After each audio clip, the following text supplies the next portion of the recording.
પહેલો સગો તે પાડોશી આ કહેવત અમદાવાદના મણિનગર વિસ્તારમાં સાચી સાબિત થઈ। જ્યારે લોહીના સંબંધો દૂર હતા ત્યારે એક જાગૃત પાડોશીએ પોતાની ચતુરાઈથી એક વૃદ્ધ દંપતીને 23 લાખ રૂપિયાની છેતરપિંડી અને ડિજિટલ એરેસ્ટની જાળમાંથી ઉગારી લીધા। સાયબર માફિયાઓ જ્યારે જજ બનીને ધમકાવી રહ્યા હતા ત્યારે પાડોશી મહિલા દૂત બનીને બહાર આવી।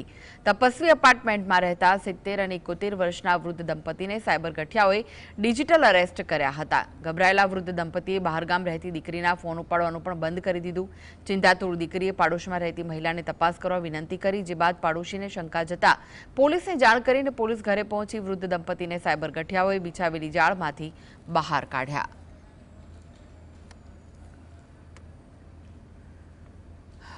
કોઈ જગ્યાએ પછી ત્યાંથી જઈને કે આ કોર્ટ છે, કોઈ જજ બની જાય છે, કોઈ જગ્યાએ અધર સ્ટેટમાં પોલીસ બની જાય છે અને પોતે થોડા ઘણા કાયદાના કલમો અને ડર ને બધે મેન્ટલી આ લોકોની વાતચીત ઉપરથી આ લોકોને જાણી અને એમને ગભરાઈ ડરાઈ અને પૈસા વિડ્રો કરાવવા માટે એમને કન્વિન્સ કરી લેતા।